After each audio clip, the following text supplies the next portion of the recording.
they said, "Mom, you better close the doors." And I said, "What happened?" And he said, "There was a murder in Keddie." And I said, "Keddie?" A remote cabin, a brutal crime, a case that has haunted investigators for over 4 decades. What really happened inside Cabin 28 in Keddie, California, on that fateful night in April 1981? Join us as we unravel one of America's most chilling murders, the Keddie Murders. Nestled deep in the Sierra Nevada mountains, Keddie, California, was the kind of quiet, tucked-away town where people came to start over. It was a place where towering pines lined narrow roads, where cabins stood in clusters like relics of a simpler time. In the early 1980s, Keddie wasn't much more than a former railroad town trying to stay afloat. It was small, isolated, and for the most part peaceful. For 36-year-old Glenna Sue Sharp, this remote town seemed like the perfect place to rebuild. She had recently left her troubled marriage behind, seeking a fresh start for herself and her 5 children. Though money was tight, Sue was determined to give her kids a better life. They moved into Cabin 28, a modest rental in the Keddie Resort, where other struggling families had also made their home. By all accounts, the Sharps were a normal family. The kids made friends, Sue worked hard to make ends meet, and life in Keddie carried on as usual. But on the night of April 11, 1981, something truly unthinkable happened. By morning, Cabin 28 would become a house of horrors. 3 people were found brutally killed inside. Blood was smeared across the floors and walls, the crime scene so grotesque and violent that even seasoned investigators were left shaken. To make matters worse, 1 child was missing, vanished without a trace. What happened in Cabin 28 was more than just a crime. It was an act of pure savagery, a night of unimaginable terror that still haunts this small town to this day. In 1979, Glenna Sue Sharp packed up what little she had and set out for a new life. With 5 children in tow, she left Connecticut behind, determined to escape a troubled marriage that had drained her for years. Her husband, James Sharp, was a military man, strict, sometimes controlling, and increasingly volatile. Their marriage had been marked by tension, and Sue had finally had enough.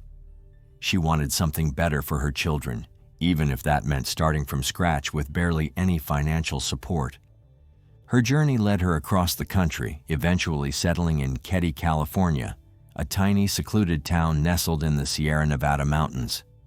Keddie had once been a thriving railroad resort, but by 1981, it had become a modest, quiet community, offering affordable housing for struggling families. To Sue, it seemed like the perfect place to start fresh. She moved her children into Cabin 28, a small, unassuming wooden structure with peeling paint and creaky floors. It wasn't much, but it was theirs. Sue did her best to create a warm home despite the hardships. She was a devoted mother, strong, resourceful, and fiercely protective. Raising 5 children alone wasn't easy, but she managed. She stretched every dollar, took odd jobs, and received assistance from the government when necessary. Her children, John, 15, Sheila, 14, Tina, 12, Rick, 10, and Greg, 5, were adjusting to life in Keddie. John Sharp, the eldest son, was a typical teenager, sometimes rebellious, but deeply caring toward his siblings. He looked out for his younger brothers, often stepping in as a father figure. Sheila, the oldest daughter, was responsible and mature beyond her years, helping her mother with household chores and watching over her siblings. Tina, at 12, was quiet and shy but had a creative side. Rick and Greg, the youngest, were still too young to fully grasp the struggles their mother faced, but they loved their new home and the adventures that came with living in the woods. Despite their financial struggles, the Sharps were a tight-knit family, doing their best to build a life in Keddie.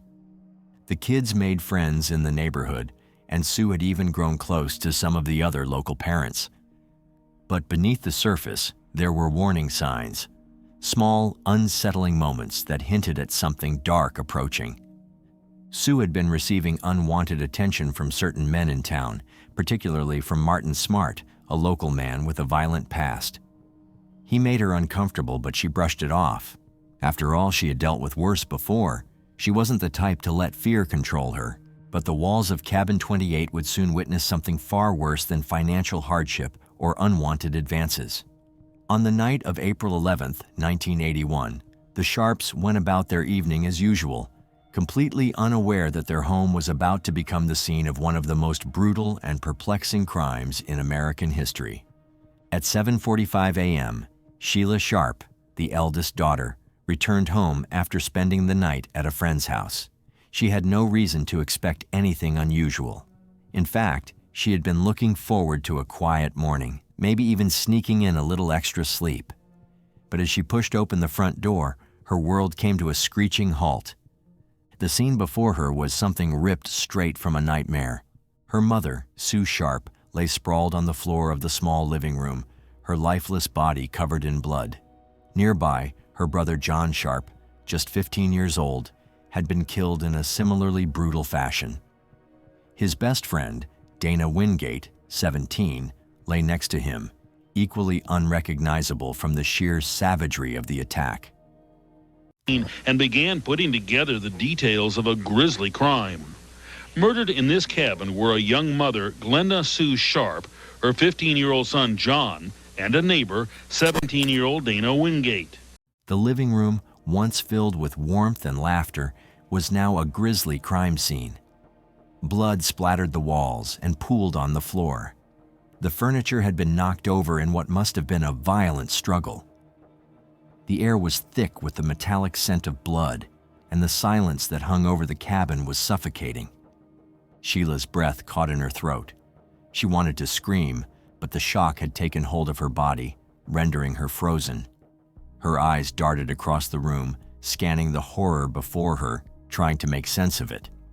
Sue Sharp's body was found near the couch, bound with electrical tape and medical tape. She had been gagged with a blue bandana and her own underwear, secured tightly with tape. Her throat had been slashed, nearly to the point of decapitation. Deep stab wounds covered her chest and body. A claw hammer had been used to bludgeon her face beyond recognition. John had suffered a similar fate. Stab wounds, blunt force trauma. His body showed signs of a struggle, evidence that he had fought back. But against what? Against who? Dana Wingate, the outsider among them, had also been bound and beaten. His injuries were severe. He had been strangled, possibly with a cord, and his head had been bashed in with such force that it left behind gruesome imprints of the crime weapon. It was then that Sheila noticed something equally disturbing. The back bedroom door creaked open. Inside, her younger brothers, Rick, 10, and Greg, 5, along with their friend Justin Smart, 12, were alive, completely unharmed. The boys had slept through the entire ordeal, unaware that just feet away, their mother and older brother had been brutally slaughtered. But there was one person missing, Tina Sharp, who was just 12 years old. She wasn't among the bodies in the living room, nor was she in the bedroom with the younger boys. The only sign of her was an odd, empty space in the cabin, as if something or someone had been taken. Panic set in. Sheila turned and ran, sprinting to the neighbor's cabin for help. What followed was a small-town tragedy unfolding in real time. The sheriff's department was called, neighbors began gathering outside, and within minutes, the quiet town of Keddie was plunged into chaos. The moment deputies from the Plumas County Sheriff's Office stepped inside Cabin 28, they were struck by the overpowering stench of blood. The small, dimly lit living room had been transformed into a grotesque slaughterhouse. The bodies of Sue Sharp, John Sharp, and Dana Wingate lay lifeless, bound with medical tape and electrical cords. The brutality was beyond comprehension. This wasn't just a crime scene. It was a statement. Investigators noted blood spatter on the walls, the floor, and even the ceiling. The sheer amount of force used suggested a sustained attack, one that lasted minutes, if not longer. One of the knives was bent at a disturbing 90-degree angle, a clear sign that whoever wielded it had stabbed with such force that the blade gave out before they did. Sue's lifeless body was positioned on her side, her hands bound tightly with medical tape. Blood had soaked through her clothing, forming a dark, ominous pool beneath her. But there was something even more unsettling. She had been partially undressed, suggesting the possibility of a sexual component to the crime. Despite this, there was no definitive evidence of sexual assault. John and Dana, meanwhile, lay side by side, their bodies mutilated beyond recognition. Dana's head was caved in, likely from repeated blows with the claw hammer. John's throat had been slashed so deeply that it nearly severed his windpipe. And yet, through all this horror, the most haunting mystery remained. Why had Tina Sharp vanished? Detectives quickly realized that the scene inside Cabin 28 defied logic. The level of violence, precision, and sadistic overkill was unlike anything they had encountered before. But then a chilling detail emerged. The bindings on the victims suggested multiple attackers. The knots were inconsistent, some neatly tied, others sloppy and rushed. It was as if different people had restrained them at different times, each with varying levels of skill. Forensics painted a grisly picture of what may have happened that night. Blood spatter analysis indicated that John and Dana had been killed near the front door, their bodies later dragged to where they were found. Sue, however, appeared to have been the primary target, suffering the most extreme violence. And then there was the tape recording. Investigators discovered that someone had attempted to muffle the sounds of the attack. A section of the cabin's walls had been stripped down to expose the insulation, possibly to absorb sound. But most chilling of all, a small piece of medical tape, similar to the one used to bind Sue, was found with bloodied fibers stuck to it, as if a gag had been ripped from someone's mouth mid-scream. Whoever committed these heinous acts had not acted in a blind rage. This was controlled, methodical, and disturbingly ritualistic. In the chaos of the crime scene, one detail stood out above all the horror. Tina Sharp was missing.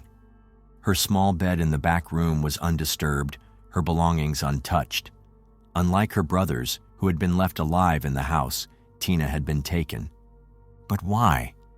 The timeline of events became even more twisted when neighbors reported hearing muffled screams around 1:30 a.m. Yet no one called the police. Was it fear? Apathy? Or had the killers ensured no one would intervene? In the days that followed, search efforts focused on finding Tina. Helicopters scoured the forests. Volunteers combed the nearby roads, creeks, and abandoned train cars. Police even considered the possibility of a ransom demand, but none came.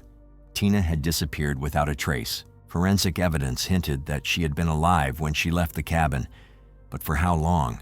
And what had her abductors intended for her?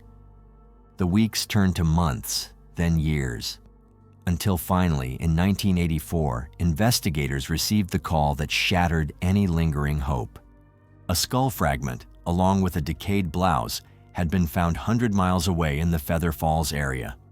Dental records confirmed what investigators had feared. It was Tina. Her remains had been left exposed to the elements, her body dumped like an afterthought. But there was one final, terrifying clue. Not far from where Tina's bones were found, a tiny strip of medical tape lay buried in the dirt. The same kind used to bind Sue Sharp. Tina had been kept alive for an unknown amount of time after the murders, then disposed of when she was no longer needed. But needed for what? Despite the brutality of the crime, no one in Keddie seemed willing to talk. Witness statements were inconsistent, leads vanished, and possible suspects either evaded questioning or provided alibis that felt too convenient. Rumors swirled about the involvement of locals, people who had lived in Keddie before and after the killings, blending seamlessly into the small-town fabric. The two primary suspects were Martin Smart, Justin's stepfather, and his friend Beau Boubed, both of whom had been at the local bar the night of the murders. Martin had a history of domestic violence, and just days after the crime, his wife filed for divorce, citing fear for her life. Even more chilling, he had allegedly told his therapist he had killed Sue Sharp, yet no arrest was ever made. Then there was the mysterious call. In 1984, when Tina's remains were discovered, an anonymous caller contacted the police and gave them the location before the news had been made public. How had they known? More importantly, why did no one follow up on the call? The case lingered in limbo, an open wound in the town of Keddie. Evidence was misplaced, records were lost, and key witnesses faded into obscurity. For decades, it seemed like the truth of what happened inside Cabin 28 would die with time. Among the gruesome details of the Keddie murders, two objects stood out as silent witnesses to the crime: a claw hammer and a steak knife bent at an almost 90-degree angle. These weren't just crime weapons. They were symbols of the sheer brutality inflicted on the victims. But even more chilling, one of them disappeared for decades. When investigators first processed the crime scene, they noted that a claw hammer had been used to bludgeon the victims. However, one hammer that should have been there, a distinctive blue-handled hammer known to belong to Marty Smart, was missing. Marty himself even made an odd statement to police, claiming that his hammer had been stolen before the killings. This strange detail would only gain significance years later. A break tonight in a 35-year-old murder mystery. Investigators believe that they have found one of the weapons used in the so-called Keddie Cabin Murders. CBS 13's Tony Lopez has the dramatic developments in this decades-old case. In 2016, more than 3 decades after the crime, a man scavenging in a dried-up pond just a few miles from Cabin 28 stumbled upon a rusted hammer. It was the same make and model as the one missing from the crime scene. Investigators immediately suspected that it had been deliberately thrown into the water to hide evidence. But with so much time passed, any forensic traces of blood or DNA were long gone. Another eerie detail was the steak knife found at the scene. It had been used with such force that it was bent nearly 90 degrees. This suggested one of two things. The killer was stabbing with uncontrollable rage, exerting more force than necessary. The victim fought back fiercely, causing the knife to bend in the struggle. Either way, this was not the work of someone who simply wanted to kill and escape. This was personal, sadistic, and prolonged. Adding to the mystery, another knife, potentially an even deadlier blade, was never found. Some investigators believe it was taken from the scene by the killer as a trophy or to further cover up evidence. As investigators pieced together the gruesome crime scene at Cabin 28, one question loomed over everything. Who could have committed such an unspeakable act? There were no signs of forced entry, and nothing valuable had been taken, which meant this was not a random break-in or robbery gone wrong. The sheer brutality and overkill suggested deep personal rage, and whoever carried out the act of killing wanted the victims to suffer. But why? And why was Tina Sharp missing? In the weeks that followed, investigators interviewed locals, neighbors, and family members in search of anyone with a motive. Very quickly, they honed in on two men, Marty Smart and John Bo Bubede. The men suspected in the murders, Bo Bobade, who together with the other prime suspect, Marty Smart, are now deceased. Marty Smart lived just a few cabins away from the Sharps and was known for his violent temper. He had a reputation for abusing his wife, Marilyn, and often clashed with Sue Sharp. Sue had reportedly been counseling Marilyn, urging her to leave Marty, which could have made him resentful. Marilyn later revealed that Marty despised Sue, calling her a bitch and blaming her for interfering in his marriage. On the night of the murders, Marty and his friend Bo Bobede had been at the local bar.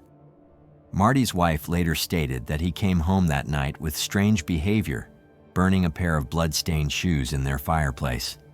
Even more suspicious was a later confession Marty allegedly made to his therapist, where he admitted to killing Sue Sharp but claimed he had nothing to do with the children. However, despite this chilling statement, law enforcement took no immediate action. John Bo Bobade was a former Chicago mobster with a shady past. He had arrived in Keddie shortly before the crime was committed and was living with Marty Smart. The two had an odd friendship, with Bo frequently egging Marty on when he was angry. Bo had no known connection to the Sharp family, which made his involvement less obvious. But his criminal background and close relationship with Marty made him a strong suspect. However, no solid evidence ever linked Bo to the crime, and he later left town without a trace. Despite these strong leads, the investigation quickly fell apart. Key pieces of evidence mysteriously vanished. The tape recordings of Marty's confession? Gone. Crime scene photos disappeared from police records. No fingerprints, no DNA analysis, nothing that could definitely tie a suspect to the crime. Many locals believed there was a cover-up. It was rumored that Marty Smart had connections to law enforcement, which might explain why he was never charged, even after his confession. Years later, new investigators reviewed the case and found that crucial witness statements had been ignored. There were rumors that Tina Sharp had been taken as a living target, possibly for human trafficking or ritualistic purposes, but nothing was proven. No one was ever convicted for the Keddie murders. Marty Smart died in 2006, taking whatever secrets he had to the grave. Bo Boubed died in 1988 without ever facing trial. The case remains officially unsolved, though new evidence continues to emerge. In 2016, investigators found a hammer in a dried-up pond that matched the murder weapon missing from the crime scene. Many believe that law enforcement corruption and incompetence allowed the killers to walk free. Even today, the Keddie murders remain one of America's most haunting, unsolved crimes.